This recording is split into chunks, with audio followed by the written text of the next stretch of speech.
Good morning and welcome to IU Sports Sunday here on WGCL. Nick Rodecap with you. Hope you're staying warm because it is Arctic outside. Absolutely frigid. Probably one of the coldest days I've experienced during my time here in Bloomington, and it's only 8 o'clock in the morning. I've got Sports Center on here in the WGCL studio, and none other than Indiana quarterback Fernando Mendoza is being interviewed on the show once again, because if you missed the news last night, Fernando Mendoza became Indiana's first ever Heisman Trophy winner, beating out Diego Pavia, Jeremiah Love, and Julian Sayin from Vanderbilt, Notre Dame, and Ohio State, respectively. Mendoza's Heisman speech, his acceptance speech, one of the best that I've heard, very inspiring, but to those of us who have covered him all year, it's not at all surprising the way he spoke on that stage in front of college football's all-time greats as he joined the world's most exclusive fraternity. He's the Big Ten's first Heisman winner since Troy Smith from Ohio State, who did it back in 2006, and he will forever be enshrined as one of the greatest college football players of all time. And for those of you who have been IU football fans for a while, even 2 or 3 years ago, even last year maybe, this would have seemed absolutely surreal, to say the least. This is another chapter in what will go down as the greatest turnaround in college football history and one of the greatest coaching jobs in sports history, courtesy of course, head coach Curt Cignetti. And Cignetti was at the Heisman Trophy with Fernando Mendoza and the rest of the Mendoza family in New York last night, and it looked like the whole time he was disappointed that he wasn't grinding film on either Oklahoma or Alabama.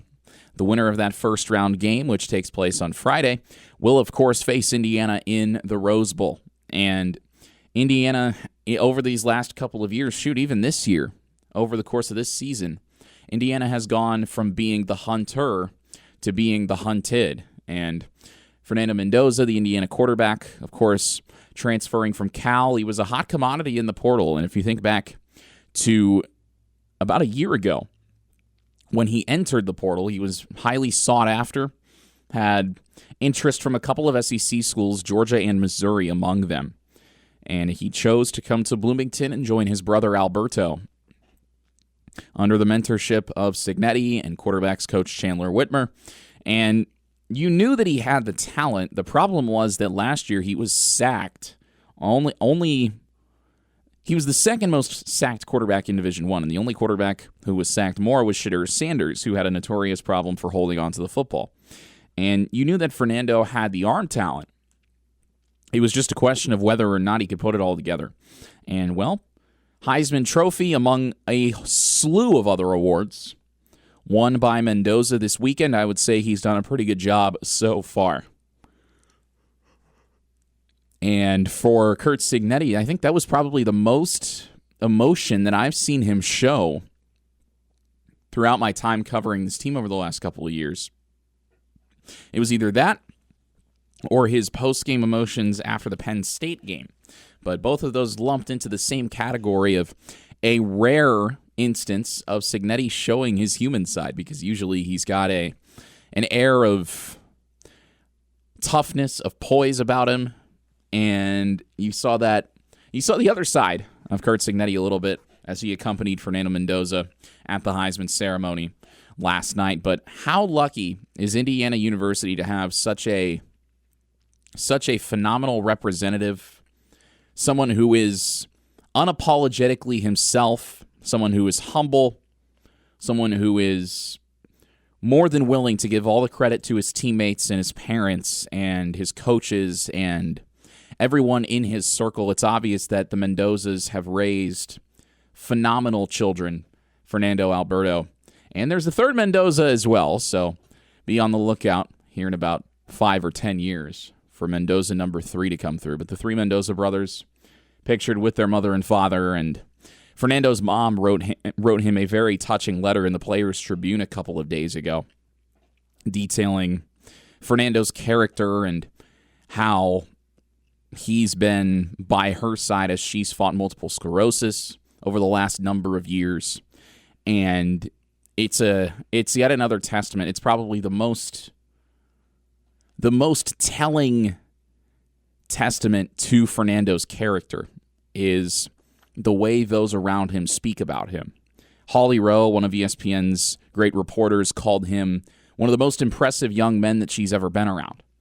And Curt Cignetti said that when he's around Fernando, he takes notes. That's the kind of person that Fernando is. He's completely ignoring his accomplishments on the field. Whatever he decides to do after football, and yes, there is a post-football time for everyone. Whatever Fernando decides to do, once his playing career is over, he will be extremely successful. His work ethic, this is a guy who got a degree from the Cal Business School, and now he's pursuing a certificate in Kelly. He was committed to Yale before Cal came in and offered him at the last minute. He redshirted his first year, threw double-digit interceptions his sophomore year, and then his redshirt sophomore year, last season at Cal. You saw them upset Auburn. You saw them take Miami down to the wire on College game day, and that was it was a team with a quarterback that had potential and bet on himself. And Fernando comes to Bloomington after a wild journey that's taken him from Miami, Florida, to the West Coast, and now to the Midwest. And Indiana University is so lucky to have him as a representative on the national stage, and it's unbelievable what Fernando did when he was in New York leading up to the Heisman ceremony. He got together a few families who have been battling MS, just like he has, helping his mom along the way, and he got them together at the Adidas store and surprised them with a shopping spree worth thousands of dollars, and he addressed them all personally, talking about how families battling MS, they don't need people to feel sorry for them. They attack it every day. And he said he wanted to give them some sort of positivity amid what he knows can be a very difficult journey. And you don't get that type of character from a college athlete or any athlete very much, especially in this era of college football where NIL can often lead to players chasing checks and not having any loyalty to their community or to their schools because they're going to play where they're offered the biggest dollar signs. Fernando is not that. And I can tell you from interviewing him in media scrums throughout the season, before any of this Heisman hype started, this is how he's always been. He's been humble.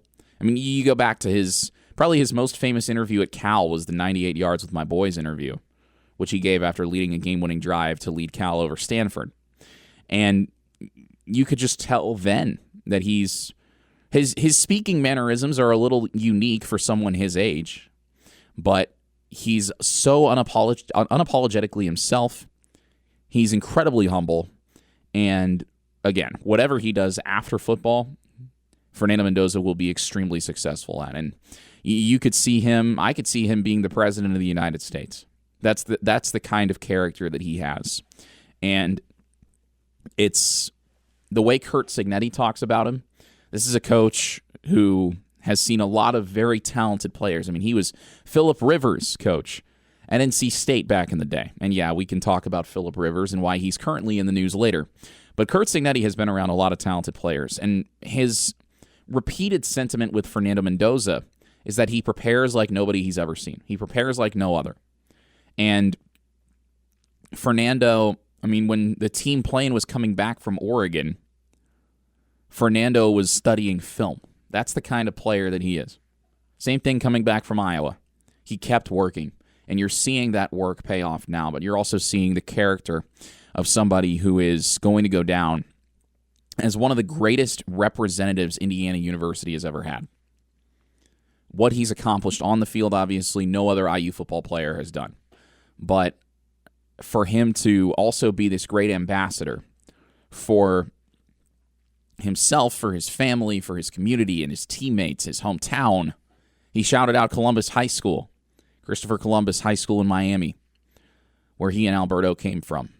And he spoke Spanish in his Heisman acceptance speech because he is the first Cuban American to win the Heisman. I don't know how IU got so lucky in this NIL era to have somebody who has so gracefully embraced this university and embraced the city of Bloomington and the community and IU football and believed in IU football. Because Mendoza could have gone to Georgia, a proven winner at the highest level under head coach Kirby Smart. But he chose to come to Bloomington, and he has represented this university and this community and this city with the utmost class, and the Heisman Trophy is one among many accolades that Fernando Mendoza will win regardless of where he goes in life, whether it is, of course, the NFL or whatever is after the NFL.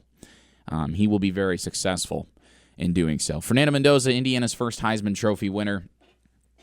It's really not even, it wasn't even close. The voting was a landslide in favor of Fernando.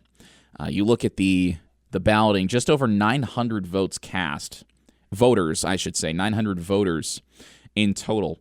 Fernando got 643 first-place votes, and he won the trophy by nearly 1,000 points overall, 2,362 to Diego Pavia's 1,435. Fernando got about 70% of the first-place votes.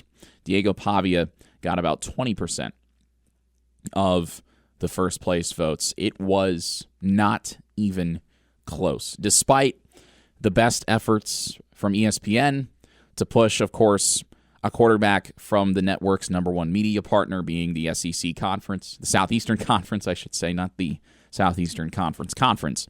But Diego Pavia, you can see the video coming from the ceremony before the award was presented.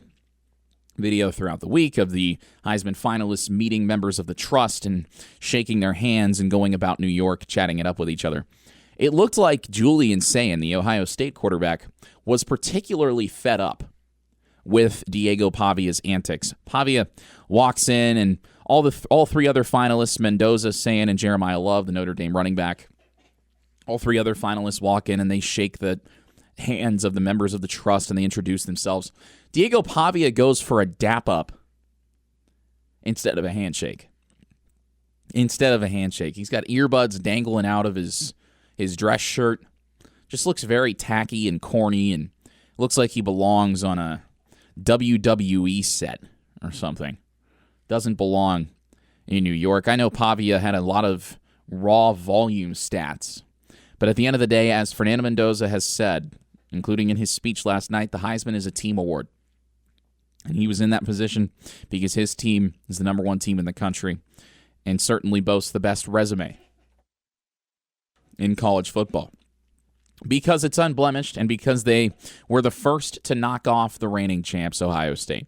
But all the biggest goals are still in front of Indiana football after Fernando Mendoza wins the Heisman. They've got their eyes on a national championship. And oh, by the way, that game will be played in Fernando Mendoza's hometown of Miami, Florida. You're listening to IU Sports Sunday on WGCL. Back here on IU Sports Sunday, Nick Rotocap with you, and I can't believe Indiana University has a Heisman Trophy winner. I can't. I've only been here around IU football and following this program for, well, as long as I can remember, which is about 15, 17 years-ish. I mean, I've been around for 22 years, but I don't remember all of that. And so I've never really known anything but Indiana football being close, but never close enough. That was kind of the way I would characterize my childhood with IU football. They'd get to a bowl game, they'd come close, but they lose in heartbreaking fashion. Think about the Pinstripe Bowl. Griffin Oaks. The kick was good. Many thought it was not. Indiana lost in overtime. Think about the Foster Farms Bowl, which I believe was Tom Allen's first game as head coach. Indiana came close, but didn't win. Think back to 2019. Indiana beats Purdue in the Old Oaken Bucket game, gets a shot at Tennessee in the Gator Bowl, and loses because everybody and their mom, except for the coaching staff, knew that an onside kick was coming. 2021, almost beat Ohio State and made the Big Ten championship game. Didn't. Then the conference changed the rules so that Ohio State got in, despite not playing the minimum amount of games. And then Indiana fell to Ole Miss because, well, it was COVID and they had a bunch of players out, and Jack Tuttle was playing with like 2 functioning ribs. That was kind of just how Indiana football went. You're hoping to make a bowl game. It'd be nice if you win one, but Indiana hasn't won a bowl game since the Copper Bowl in '91, which is long before I was on this earth. I didn't even know that the Copper Bowl existed, to be honest, until I looked up how futile Indiana football's existence had been, which was a few years back. I don't know. And then I revisited it last year because I was doing research for a number of stories I've written since then about the turnaround of this program.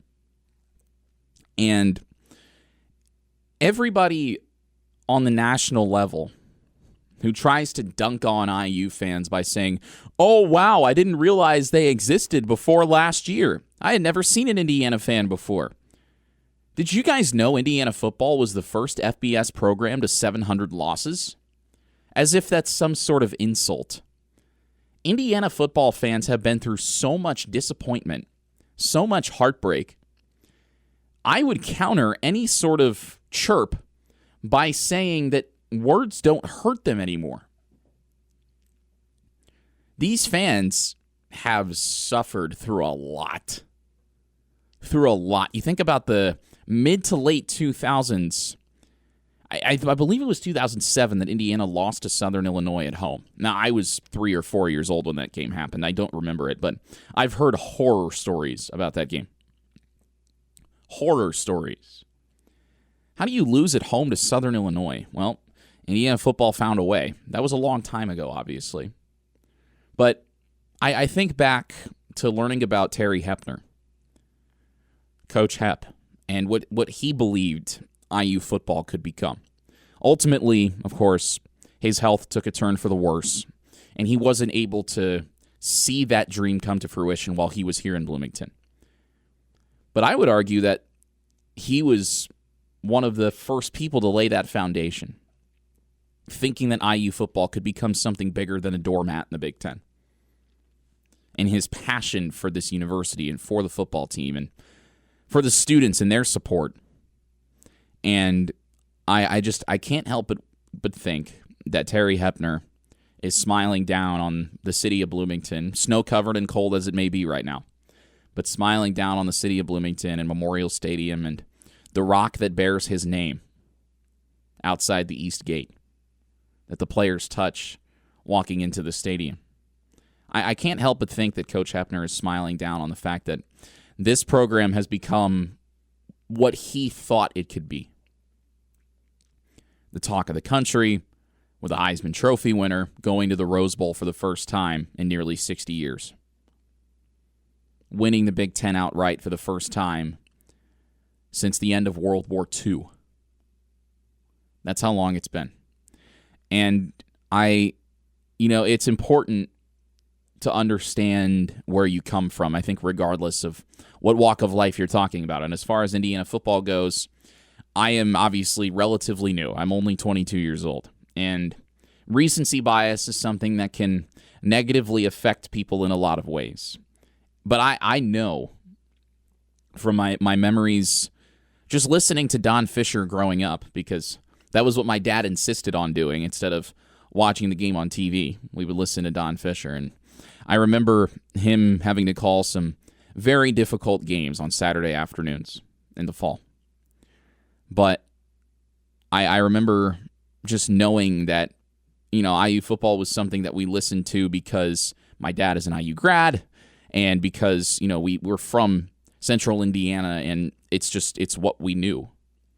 And I never thought growing up, like I would watch the big bowl games on TV, the BCS National Championship as well. I would watch that, and I never thought that Indiana would be at that level. I just thought, oh, wow, these programs are really good. Hey, did you see Boise State beat Oklahoma in the Fiesta Bowl? Wow, what a story. Or even you think back to the late 2010s. You think back to 2019 LSU, or 2020 Alabama. You think back to Clemson as well around that time. You think back to those programs that were so dominant. And I am not comparing, let me be clear, I'm not comparing this year's Indiana to 2019 LSU or 2020 Bama. I think those are two of the greatest college football teams of all time. Joe Burrow in 2019 had one of the greatest seasons ever by any college quarterback. Obviously, Fernando Mendoza's numbers just on raw volume do not stack up. But this Indiana team, for where this program came from, will be talked about, just like those teams were, just like those teams still are, as one of the greatest stories in college football. And it's incredible. It is absolutely incredible where this program has come from and what Curt Cignetti has done in such a short amount of time. And I know I'm far from the first person to say that, and I've said that before. But Cignetti believing in this program, believing in himself to take a Division II head coaching job 15 years ago at Indiana University of Pennsylvania, a school and a part of the country where his father, Frank, was so successful, and for him to bet on himself, take that same mindset that he had at IUP to Alabama as an assistant, later on to Elon and James Madison, and now to IU Bloomington. I guess it's somewhat fitting. Cignetti takes his first head coaching job at Indiana University, Pennsylvania, and he's going to have a statue at Indiana University, Bloomington. Just recently, a couple days ago, Bryant Haynes, Indiana's defensive coordinator, it was announced that he was extended. His contract makes him one of the highest paid assistants in the country, and deservedly so. You want to talk about doing more with less. Indiana's talent, the recruiting stars, recruiting class rankings, yada, yada, yada, all that phooey. Not among college football's elite. But Bryant Haynes, as the defensive coordinator, the mastermind behind Indiana's wins, especially at Oregon and in the Big Ten Championship against Ohio State. And against Illinois as well. Against Illinois. I will throw that in there. And against Iowa. Shoot. Bryant Haynes, one of the nation's best defensive minds, and he's not going anywhere. That's what Curt Cignetti does. He galvanizes people to seek out success at the highest level. And for Indiana, that includes paying Bryant Haynes, because otherwise Haynes is going to get a head coaching job. I think eventually he is going to get a head coaching job somewhere. It's obvious that it's coming, but it's nice to know that Indiana's got him for at least the next couple of years, likely. Because that money, he's making probably around $3 million a year now. That's money that a lot of programs don't pay their head coaches.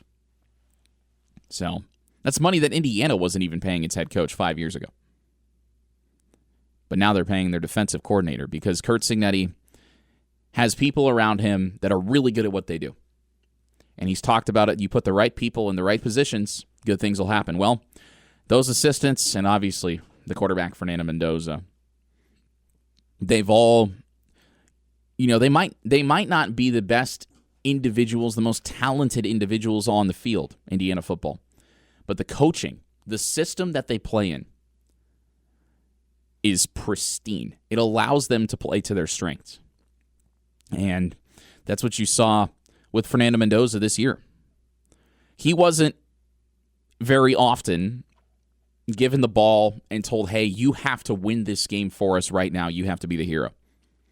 By and large, he was a game manager. When Indiana's rushing offense, I should say, is one of the best in the country, of course. Of course Fernando Mendoza is not going to have the volume numbers.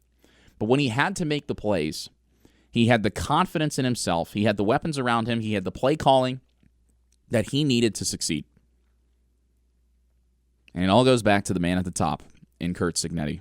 So Indiana, Heisman Trophy winner, Fernando Mendoza is the first. And he was interviewed by Wish TV's Anthony Calhoun in the lead up to the ceremony.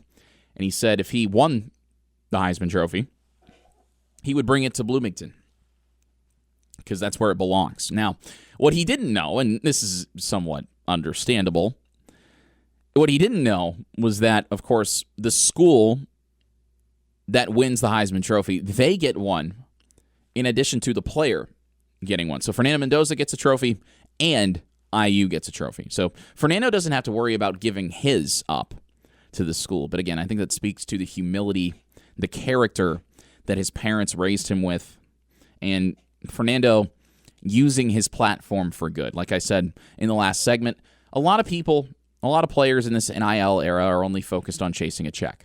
It's no secret. It's just one of the costs of doing business, and there are a lot of them, both literally and figuratively. But Fernando uses his platform to advocate for those who have been affected by multiple sclerosis, including his mom. And for him to use that platform for good, again, it speaks to his character. And I have no doubt in my mind that, completely notwithstanding the X's and O's, he is going to absolutely knock the pre-draft process out of the park this spring. When he interviews with teams, they are going to love that character. They're going to love his willingness to give back, his willingness to be humble and to work, in Curt Cignetti's words, as hard as anybody he's ever seen, and to prepare endlessly before games, and to give all the credit to his teammates and to his coaches. That's the kind of guy that NFL teams are clamoring for. And I'm not even talking about his play on the field. There's some questions. Is this a weak quarterback class?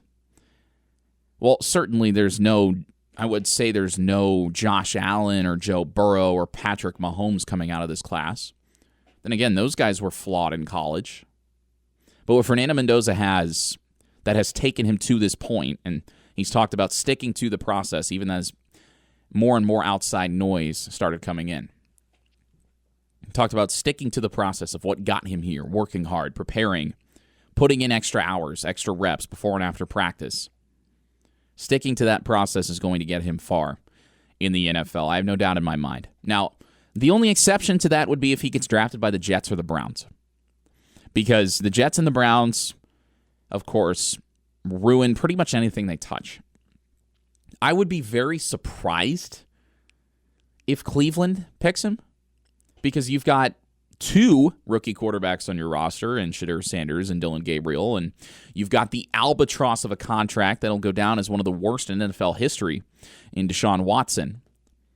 So I don't think the Browns can draft Fernando Mendoza. Selfishly, I'd like to see him go to the Rams. The Rams have the New York Giants pick, I believe. There's a mock draft that has them trading with New York to draft first overall. Fernando Mendoza in a climate-controlled environment under the mentorship of Sean McVay. Yes, please. I'll take that. There's also a scenario where he goes to the Raiders, which, okay, I mean, you're not really going to be playing many home games there. Obviously, he can't control where he goes, but wherever he goes, the team that drafts him is going to be very, very happy with the character of the player that they select. And, of course, Indiana's got focus ahead on the Rose Bowl, and we don't know who the Hoosiers will play yet. That matchup will be set on Friday night after Oklahoma and Alabama duke it out. But if I'm an Indiana fan, I'm not really scared of either of those teams because both are very flawed. And we'll talk more about that coming up here on IU Sports Sunday on WGCL. Back here on IU Sports Sunday, Nick Rotacap with you. And before we talk about Indiana's potential opponents in the Rose Bowl, those being either Alabama or Oklahoma, all three of these teams wear crimson. So apparently, if you wanted to play in the Rose Bowl in 2025, your school colors should have included crimson. Some shade of crimson and some shade of white, because that's what the color matchup is going to be. So I'm betting the Rose Bowl organizers probably saved a little bit of money on confetti. Good for them. Before we talk about Indiana's potential opponent, I am so sick of people comparing Fernando Mendoza to past Heisman winners and saying that somehow he is undeserving. What are we doing? What are we doing? I will give you context to this debate. It's happened, of course, this year with Mendoza and Diego Pavia, but also Mendoza being compared to past Heisman winners, as if somehow it's a one-to-one discussion, which it's not. It is not at all. I don't know how you can do that. I really don't know. Joe Burrow in 2019, for example, over 5,000 yards, 60 touchdowns, 6 interceptions, 76.3% completion, a 202 efficiency rating. Again, That's why I talked about 2019 Joe Burrow, 2019 LSU, as one of the greatest college teams of all time, because it wasn't just Burrow. It wasn't just Burrow. It was the receivers he was throwing to. It was the players he had around him. How many of those guys are in the NFL now? It's ridiculous. It's ridiculous. And Fernando Mendoza was never going to win the Heisman on raw volume. He wasn't going to do that because that's not the style of football that Indiana plays. And that's also not the way college football works anymore. You don't have as much time to rack up volume numbers because the clock runs after first downs, with the exception of inside 2 minutes in the second or fourth quarter. In old college football, the clock would stop on every first down. Therefore, possessions went faster in terms of game time. It took less time to score a touchdown then than it does now. That is part of it. Another part of it is that Fernando Mendoza was so efficient that Indiana blew most teams out, and he was done by the fourth quarter. You look at the snap count between Mendoza and Diego Pavia. Fernando played about 100 fewer snaps than Pavia did, despite playing an additional game. Wink, wink, nudge, nudge, Big Ten championship. Fernando ran so many fewer plays than Pavia. 39 total touchdowns for Fernando. That leads the FBS. He's one of the most accurate quarterbacks in the country.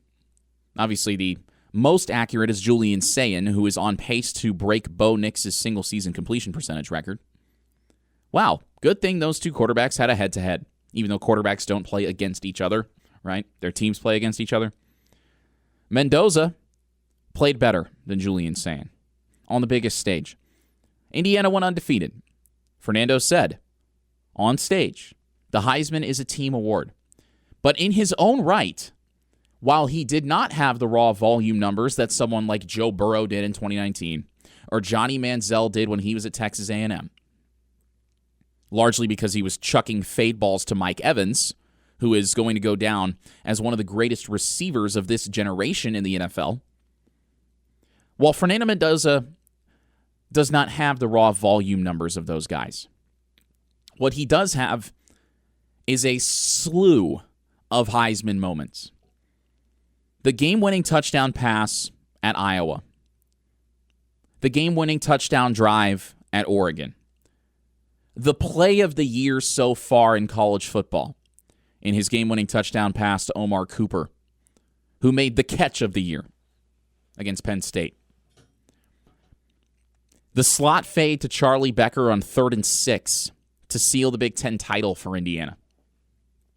And oh, by the way, that's not even mentioning his absurdly efficient performances against Illinois, Michigan State, and Wisconsin, among others. Illinois, he threw 5 touchdown passes. More touchdowns than incompletions. Against Wisconsin, 299 yards, 4 touchdowns, 4 incompletions. And he didn't even finish the game. He didn't finish the Illinois game either. And so when people try to tell you that Fernando Mendoza does not deserve the Heisman because, oh, Diego Pavia put up more numbers than he did. He put up higher volume numbers. Diego Pavia was begging Clark Lee to keep him in the game when Vanderbilt was beating Kentucky by 30-plus points. Because he knew that was his only case for the Heisman, was raw numbers. He didn't have a big win. Oh, but they beat Texas. Texas sucks. Texas was only ranked because of Arch Manning. And I will maintain that if Arch Manning's last name was Smith or Jones, if his name was Archibald Jones, he probably would not have been the starting quarterback at Texas, much less Texas being the number 1 team at the start of the season. And I beg your pardon, Vanderbilt lost by 3 to Texas. They also lost by 16 to Alabama. They barely beat Mizzou. And Pavia played like garbage in that game. He did. He was not good. Oh, you want to tell me that Vanderbilt beating Tennessee was a big win? Tennessee shouldn't have been ranked. They finished the season 8-4. 8-4. The difference between Fernando Mendoza and Diego Pavia is that Fernando had repeated clutch plays to win his team the game. It happened multiple times throughout the season. And yes, Fernando gives credit to his teammates, but credit where credit is due. Mendoza has made some phenomenal throws this season when he's absolutely needed to. That slant that won them the game against Iowa, he knew it was a zero blitz. He knew he had to get the ball out of his hands quickly. He got the ball to Elijah Surratt, one of Indiana's best playmakers, and let him go to work. He slipped a tackle and he was gone. Against Oregon, it was that back shoulder ball to Surratt, that deep out. Fernando's ball placement was perfect. It was where only Surratt could get it. Nobody else. Against Michigan State, 330-plus yards passing in driving wind, by the way. The wind was swirling around Memorial Stadium. It didn't matter. Against Penn State, of course, the arsonist firefighter narrative that some people have come up with. Oh, Fernando throws late interceptions and then bails himself out. Wow, this guy's unethical. What? No. No quarterback is going to intentionally put his team in a position to lose so that he has a chance to win the Heisman. That's an absurd thing to say. Fernando made a mistake, just like he did against Oregon and Iowa, but he responded to it. He handled the adversity. He got sacked on the first play of the drive and then threw a bunch of darts to where only his receivers could catch them and won Indiana the game with some help from an Indianapolis native in Omar Cooper. And then in the Big Ten Championship, Indiana could have run the ball, tried to get the first down on 3rd and 6, run the clock, and then punted. No. Fernando Mendoza throws a fade ball to Charlie Becker. And much like many of his passes in that game, it was where only his receiver could get to it. That's the key. When he had to make big plays in the highest leverage spots he's faced in his life in football, he did it. He did it. That's why Fernando Mendoza won the Heisman. Because he did something that no player in IU history has ever done. No quarterback in IU history has ever done. He led this team to an undefeated Big Ten championship season and a berth in the Rose Bowl. A perfect season to this point. He did it with much less talent around him than guys like Joe Burrow did at LSU. As I said before, Johnny Manziel at Texas A&M. Fernando Mendoza does not have a Mike Evans to throw to. He doesn't. That's okay. He doesn't need Mike Evans. He doesn't need Justin Jefferson or Jamar Chase. He doesn't need Devontae Smith. He doesn't. Because he's got a phenomenal system that he has learned the ins and outs of, and he has the utmost confidence in himself, just like Curt Cignetti had the utmost confidence in his quarterback. After he threw that pick six against Oregon, Fernando comes over to the sideline. Cignetti says, "You having fun? Let's go win this game." And that's exactly what he did. So many players fold when they face that kind of adversity. You throw a pick six at Autzen Stadium to tie the game in the fourth quarter, those fans are going to be loud. They're going to be in your ear. They're going to be chirping you, rattling you, making noise. Fernando handled the adversity as he has every time this season. That is Heisman worthy. You're listening to IU Sports Sunday on WGCL. Back here on IU Sports Sunday, Nick Rotocap with you. You know, there was, per my sources at Rupp Arena in Lexington, Kentucky, a basketball game last night that involved Indiana University. And it may have gotten lost in the shuffle of the post-Heisman celebration. But Indiana played basketball last night, and it did not go well. It went well for a little bit, but the end result was not good. And in hour two, it is my task to inform you via the old rip the Band-Aid off as fast as possible method about what happened at Rupp Arena last night and what in the world Indiana might, I say might, be able to do about it, but also the concerns that have emerged once again at the forefront for Darren DeVries in his first year at the helm here in Bloomington. We'll talk about that and more coming up. You're listening to IU Sports Sunday on WGCL. Welcome back to IU Sports Sunday. Nick Rotocap with you. Before we talk about IU basketball here in hour number two, Fernando Mendoza, the Indiana Heisman Trophy winner, the first in program history, will lead the Hoosiers into the Rose Bowl against either Alabama or Oklahoma.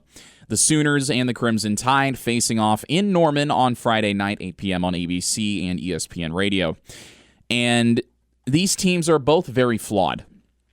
Both very flawed. Alabama coming in at 10-3 after losing in blowout fashion in the SEC championship game. A lot of people questioning whether or not the Tide should even be in the playoff, let alone having a chance to face Indiana. I tell you what, I would be very, very happy with Indiana facing either of these teams, but especially facing Alabama, because the Tide, an iffy resume coming into the playoff. Obviously, that Week 1 loss to Florida State looks even more puzzling now, given where Florida State ended up at season's end. Bama's best win, undoubtedly, on the road against Georgia. That was in game number 4 for Kalen DeBoer's team. Of course, DeBoer, the former offensive coordinator here in Bloomington at IU. But outside of that, Bama, a lot of close wins against questionable teams, in my eyes. 16 points over Vanderbilt, that's not questionable whatsoever. That is decisive. But only a 7-point win on the road against South Carolina. South Carolina, as we know, a very flawed team this past season. Low-scoring game against LSU, winning 20-9. When it faced Oklahoma in the regular season, Alabama lost 23-21 at home. And then the SEC championship game, the caveat there being that Bama was banged up without top running back Jam Miller. And Georgia won that game 28-7. Alabama, -3 rushing yards in that game. -3. If you take out Ty Simpson's his rushing yards lost on sacks, I should say. Alabama, 25 rushing yards. That's it. 25. So under 30 rushing yards against Georgia. Ty Simpson was very subpar. 19 of 39, 212 yards, a touchdown, and an interception. Okay. So that's one game, obviously, and you can't look at it just in a vacuum. You've got to look at it in the context of the entire season. Of course. And you look at Bama's body of work, finishing 4th in the SEC. Ty Simpson, a 3,000-yard passer, but less efficient than Fernando Mendoza by about 8%, 64% completion percentage for Ty Simpson. 26 touchdowns, 5 picks. Simpson, not really a rushing threat, averages less than 2 yards per carry. A couple rushing touchdowns on the season, but Bama as a team, the rushing attack is pretty weak. 3.6 yards per carry for the Crimson Tide. Jam Miller, the team's leading rusher, only has 493 rushing yards.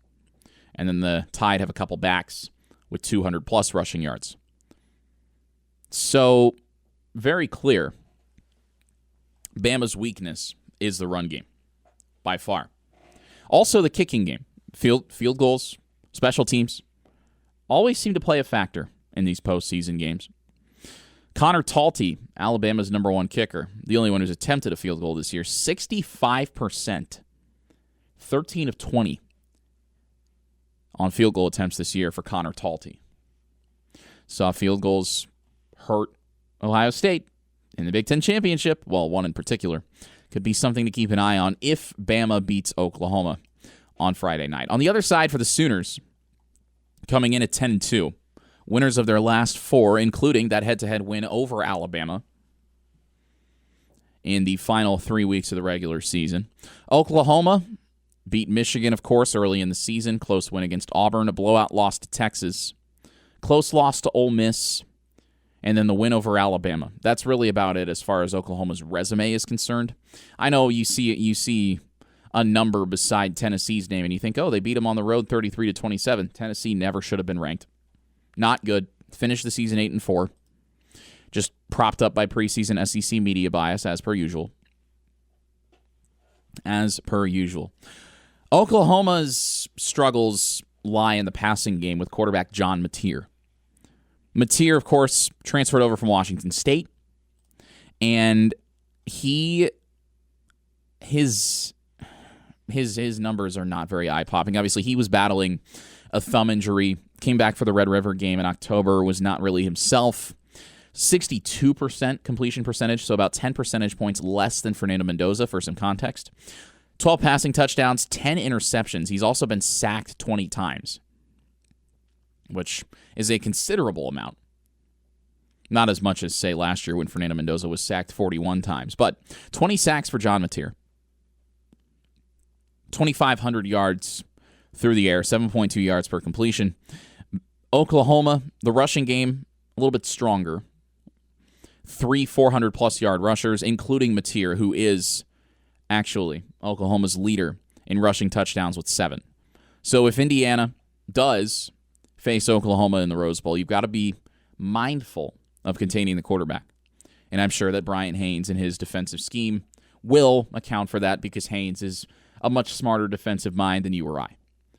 But Mateer, Xavier Robinson, Torrey Blaylock, all over 400 yards rushing this season. Xavier Robinson averaging 5.2 yards per carry.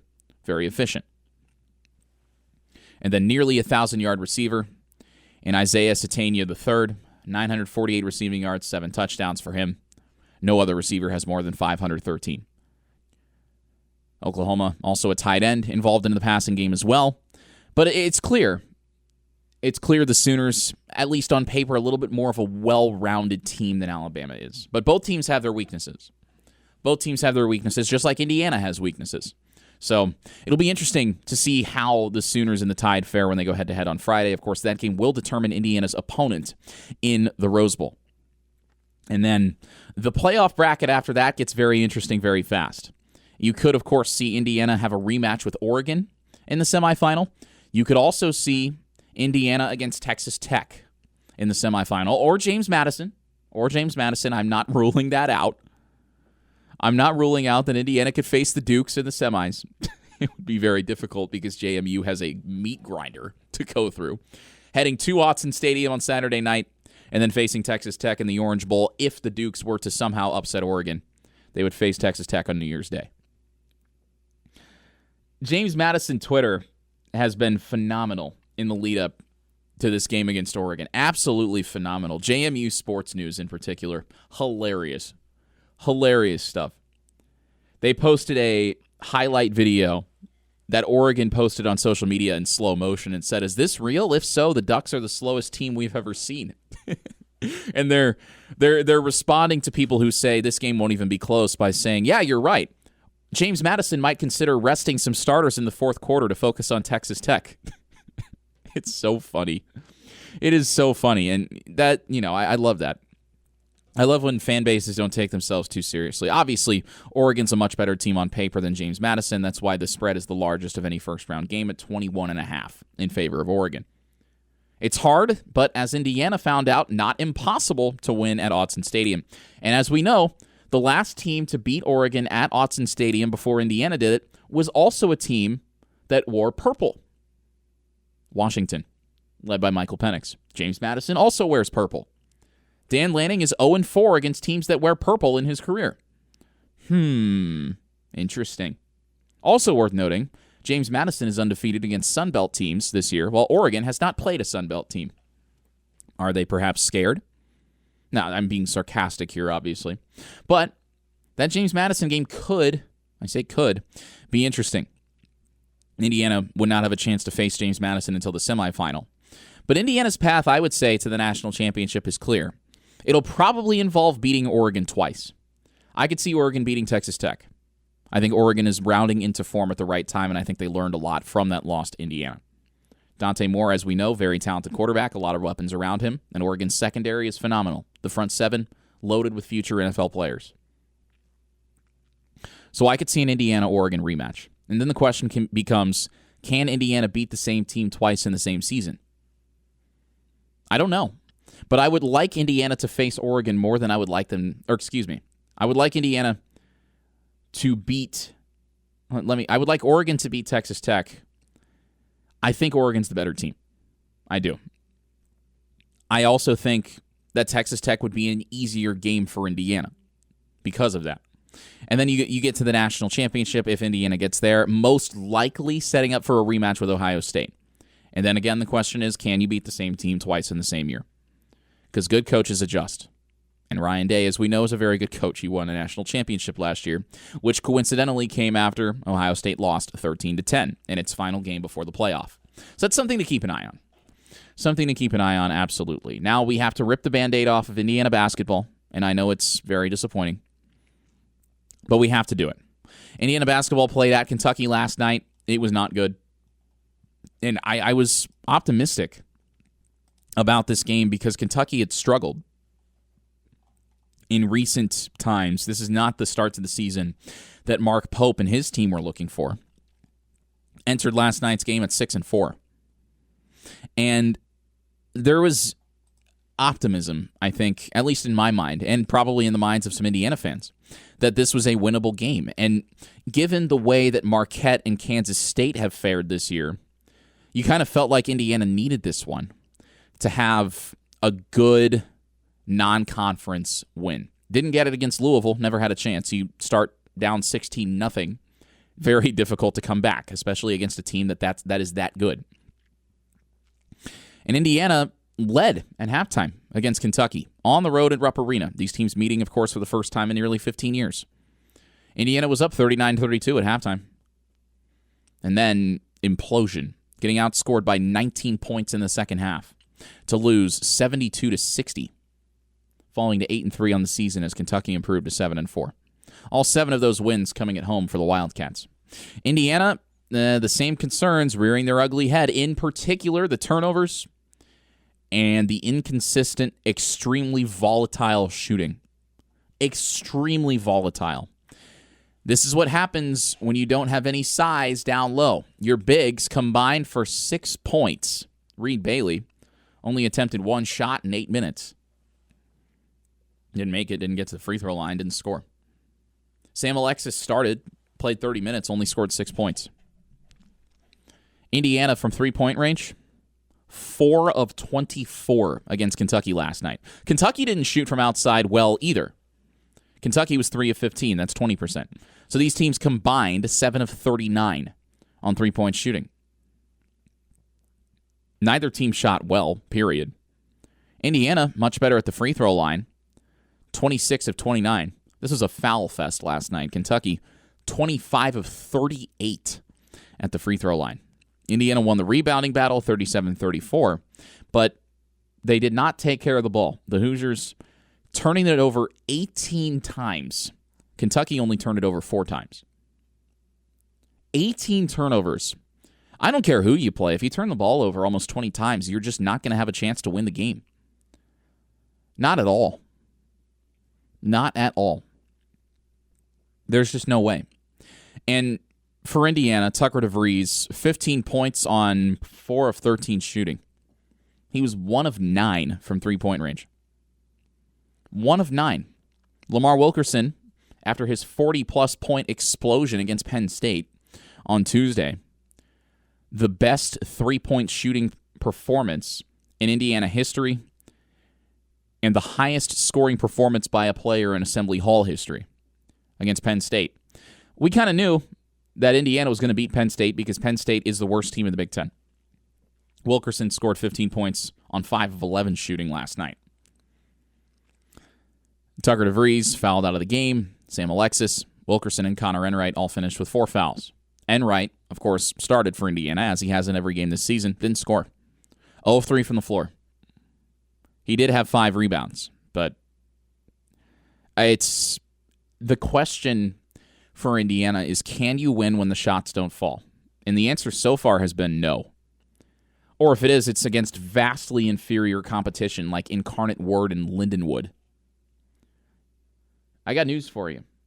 Big Ten teams are much better than Incarnate Word and Lindenwood. They will make you pay just like Kentucky did.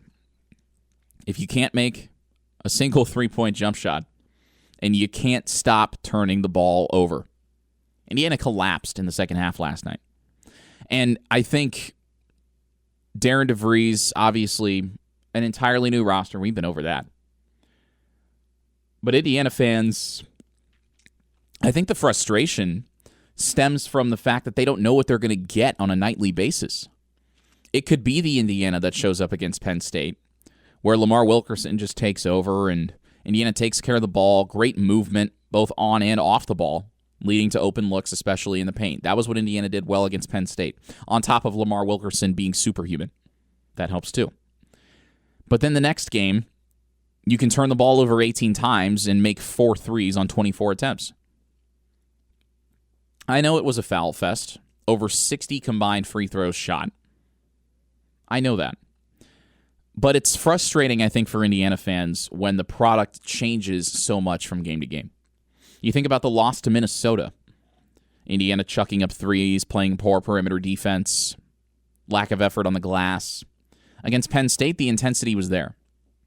And my concern for this Indiana team, obviously the schedule coming up is very soft.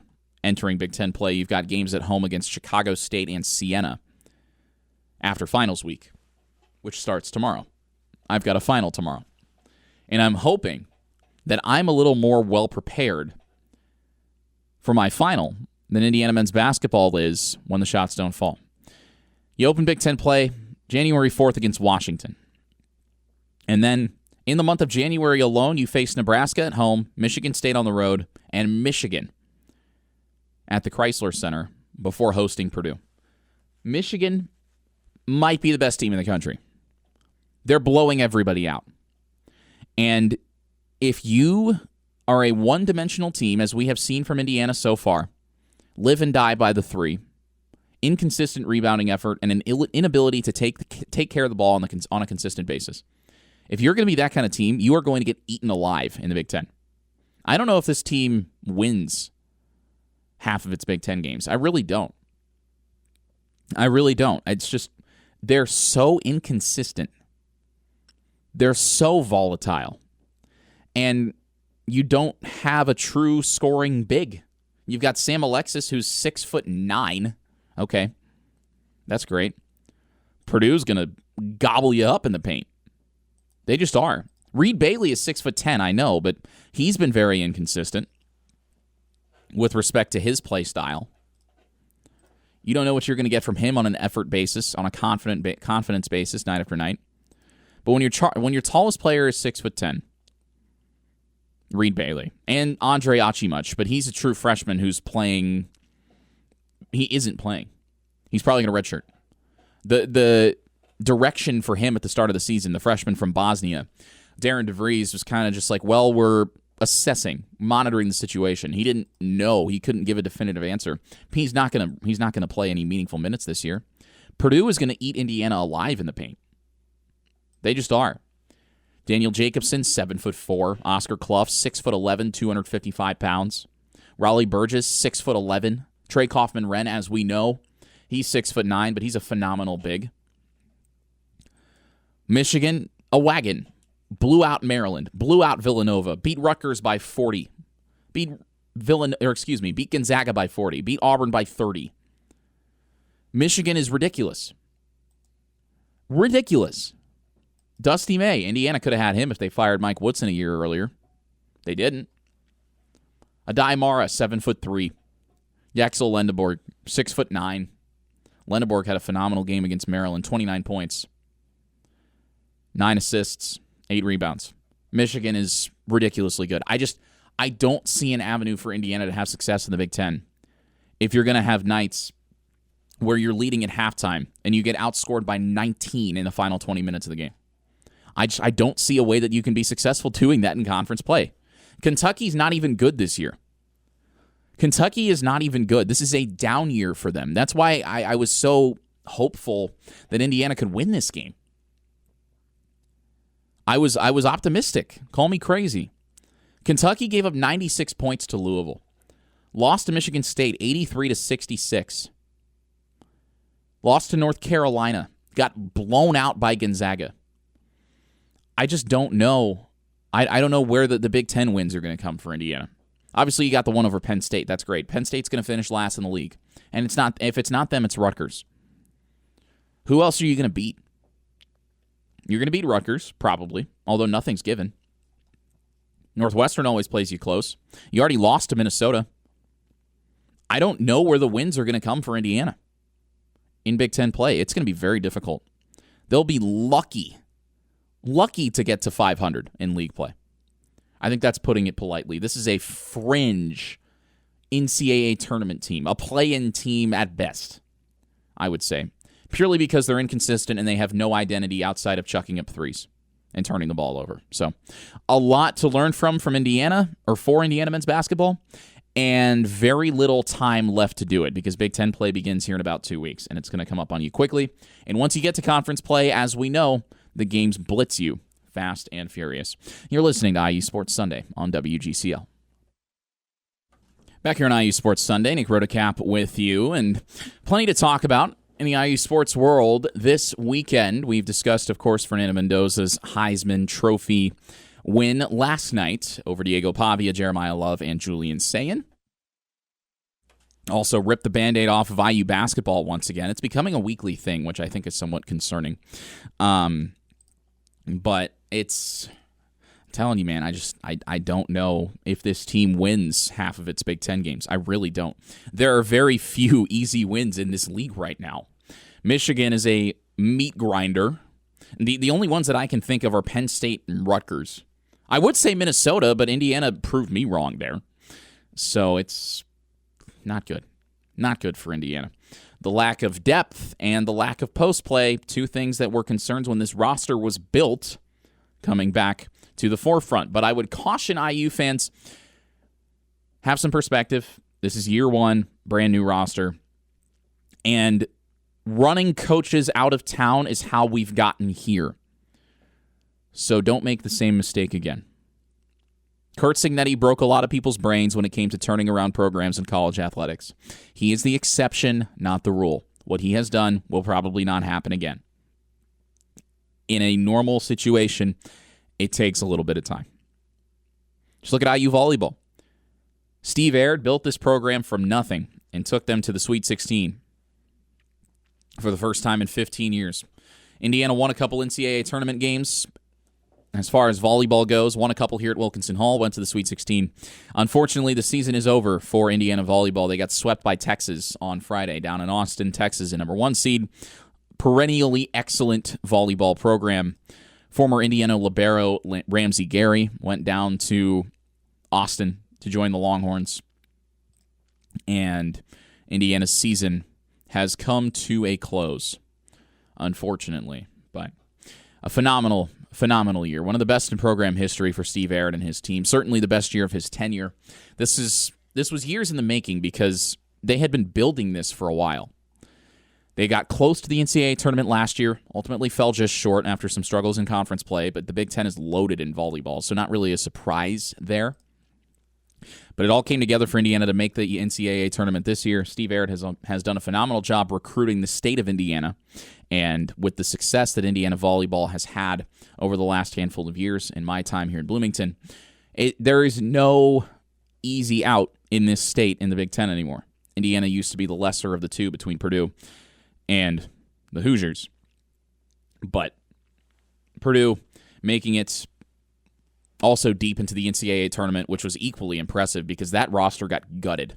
And Purdue volleyball coach Dave Shondell just picked right up and kept on moving because he's a phenomenal coach. And working with limited resources, he was able to have phenomenal success. So college volleyball in the state of Indiana, I would say at one of the highest of highs, considering the fact that Indiana is also successful, which has not been the norm historically for this program. But that's what Steve Aird has done for this team.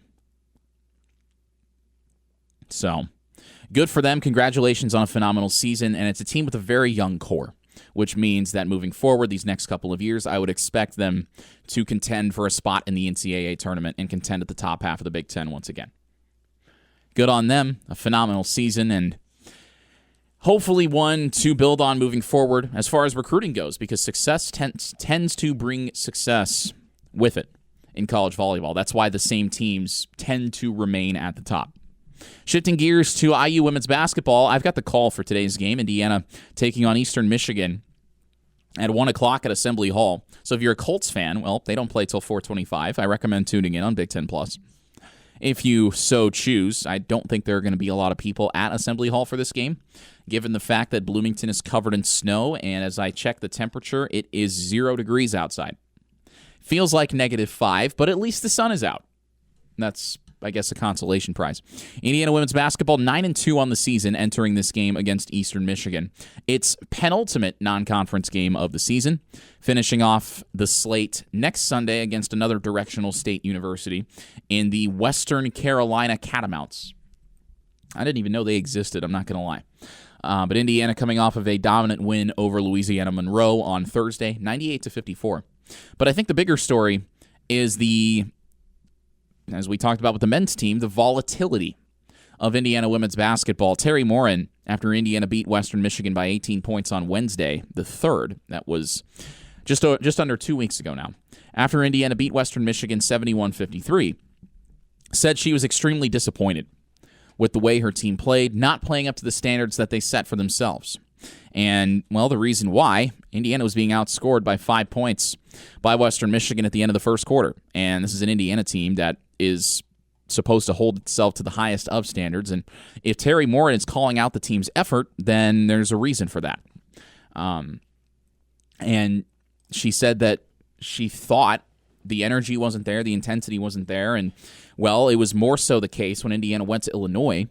Big Ten opener last Saturday, the Indiana women's team fell 78-57, got outscored by 16 points in the first quarter, and I think the biggest indictments on how they played, one, there was no spark off the bench, which any good basketball team has success with its bench, providing energy, giving the starters a rest, keeping the team in the game, that sort of thing. That didn't happen for Indiana against Illinois in its first Big Ten game. 3 bench points. That's it. 3 bench points. Shea Chesky has been on fire this season. Unfortunately, she was really the only Indiana player who had anything.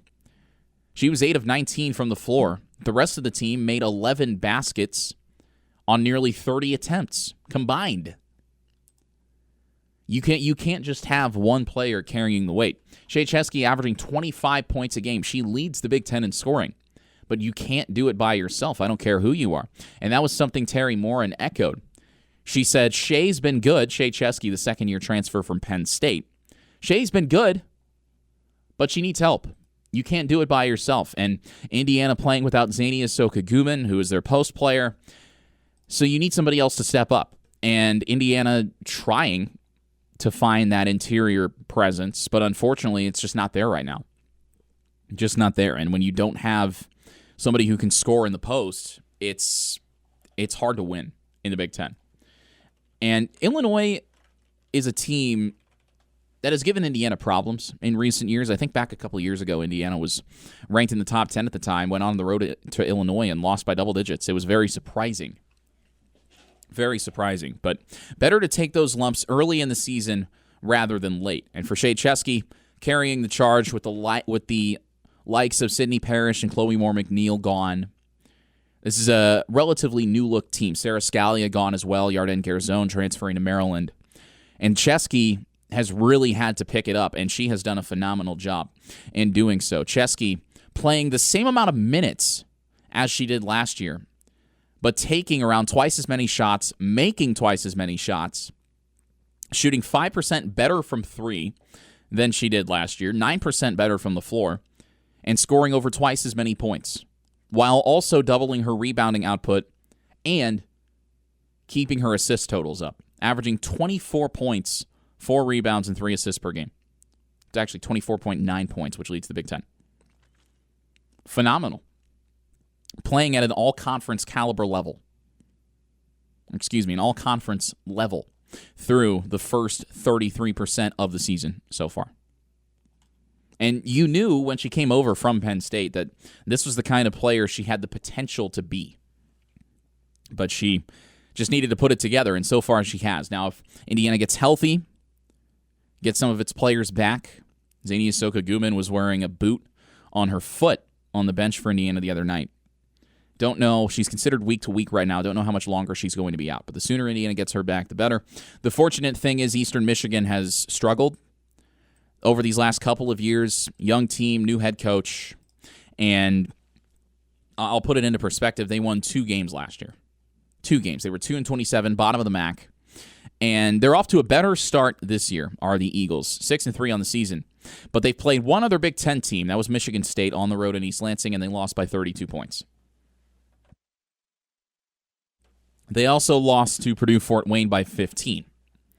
Purdue-Fort Wayne beat Purdue women's basketball, and Purdue women's basketball is one of the worst teams in Power 4.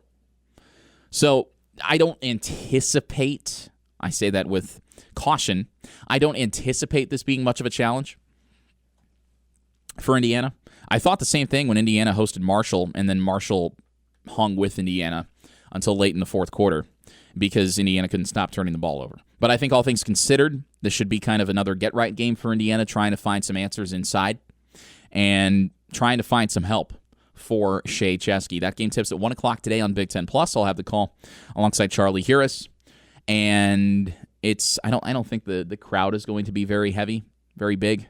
Not a lot of people. A lot of folks dressed as seats. I wouldn't be surprised at all, given the fact that it is bitterly cold outside right now.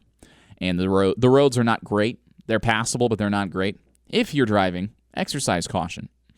Indiana women's basketball closing its non-conference slate over these next couple of weeks before entering Big Ten play and hopefully atoning for that lopsided loss to Illinois as Terry Morin searches for yet another 20-win season at the helm of Indiana women's basketball.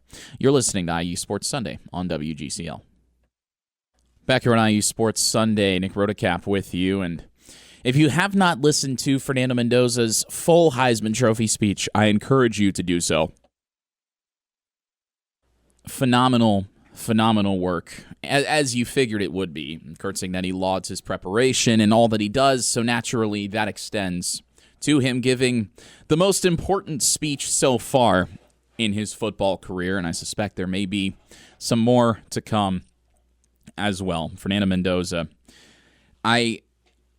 he is a phenomenal individual, and it's hard to believe that he's my age. He's a redshirt junior, which means both of us entered college in the fall of 2022. And what he has accomplished is just nothing short of spectacular. And he was raised by phenomenal parents and a great family, and you can tell from his character and the way that he talks about his parents, and the way that he shouted out his mother in his speech last night, and what he does fighting for MS research and advocating for MS research is... I think that he is wise beyond his years. And sure, he gives the emotional post-game interview after the Big Ten championship, and some people are clowning him and saying, this kid's weird. Why is he so animated? He's unapologetically himself. And I think in a time where, athletes, they've always been very kind of stay between the lines and media-trained, boring responses. And for Fernando Mendoza to allow his personality to shine through and not change who he is because people are criticizing him, I think that is a fantastic trait to have. That's his favorite word, fantastic. He also, if you listen to him speak, he uses evidently a lot as well. But I think he uses, it's fantastic. I feel like he says phenomenal a fair bit too. But the bottom line is that Fernando, people clown on you about anything. They will. They'll clown on you because you wear your hair a certain way or whatever. That's just the way social media is. It makes people very comfortable hiding behind a screen and saying whatever they want because they know they won't have to face the consequences. But the fact is that Fernando Mendoza has more talent in his right arm than all the people insulting him do in their entire bodies combined. And his character is going to carry him so far in life, regardless of what he does after football. I think he would be a great analyst. You can tell in his speaking mannerisms that he idolizes Tom Brady. Although he grew up in Miami, he was born in Boston, and he became a Patriots fan because of that. And I think that him modeling himself after Tom Brady, that makes his work ethic make a lot of sense. Because Tom Brady, low round draft pick. As we know, his 40-yard dash time was awful. His measurables at the combine were not good. But he worked as hard as anyone. He got his opportunity after Drew Bledsoe got hurt, and he ran with it. and became the greatest quarterback in NFL history and won 7 Super Bowls and all of these great accolades and is now working for Fox as an analyst. I am not saying that Fernando Mendoza is Tom Brady, but you can tell by the way he talks and the way he works and the way he processes the game that he has emulated Tom Brady in those respects. And his Heisman speech, in particular, the part where, he talked about how he was an overlooked recruit. He was a low 3-star recruit. He barely had any offers. He was initially committed to Yale. Cal offered him at the 11th hour. He flipped, and he worked his tail off. He's earned everything that he's gotten, and his ability to stick to who he is on that big stage in front of all those people, all the media, and just telling kids around the country, around the college football world, that it doesn't matter your recruiting ranking, how many stars you have. It matters how hard you work. And he is living proof of that.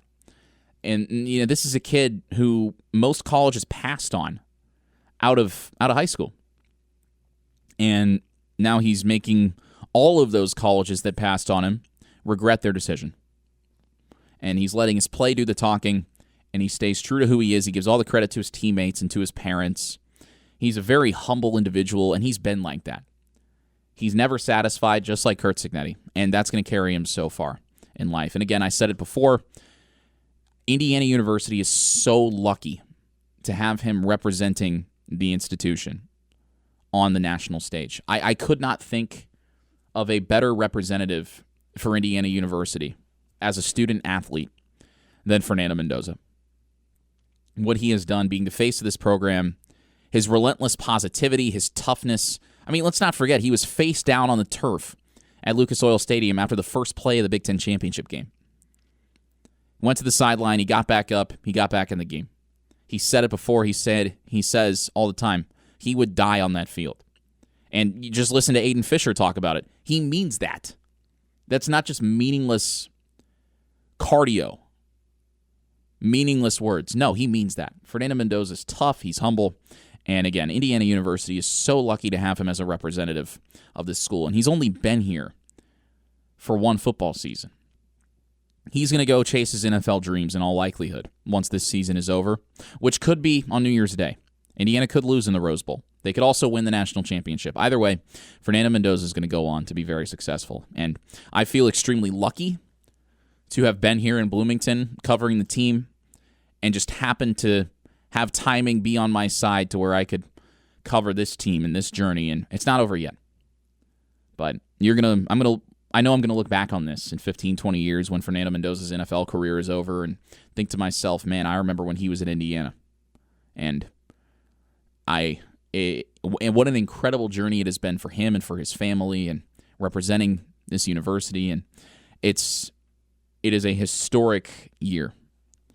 And it's something that I'm going to remember for the rest of my life. And Fernando Mendoza's Heisman speech will certainly go down as one of the best moments for Indiana University on the national stage in a very long time. You're listening to IU Sports Sunday on WGCL. Back here on WGCL, IU Sports Sunday, Nick Rotocap with you. We've got Colts football coming up at 4:25, pregame coverage beginning at 3:25, and yeah, Philip Rivers is back at the ripe young age of 44. Who was he coached by in college at NC State? Who was his quarterback's coach? Oh, that's right. His quarterback's coach was Curt Cignetti. Well, that feels oddly fitting. I don't know how this experiment is going to go. I'm a Colts fan, and after I call the IU women's basketball game, which you can watch at 1 o'clock on Big Ten Plus, I'm going to go home and watch Philip Rivers play football for the first time since I was a junior in high school, and I'm now a senior in college, so you can do the math. It is absurd. It reeks of desperation, but also it's an indictment on how the NFL cannot develop quarterbacks if the Colts really thought their best option was Philip Rivers. It's going to be an interesting game. In the Pacific Northwest, Seattle's got a phenomenal defense, and they made Max Brosmer look silly. I don't know how it's going to go, but I'm a Colts fan, so I'm expecting the worst because that's usually what happens. You've been listening to IU Sports Sunday. Again, we'll have the Colts kickoff at 4:25 right here. I'm going to go get to Assembly Hall and try not to freeze. I hope that if you go outside over these next couple of days, you stay warm. You've been listening to IU Sports Sunday on WGCL.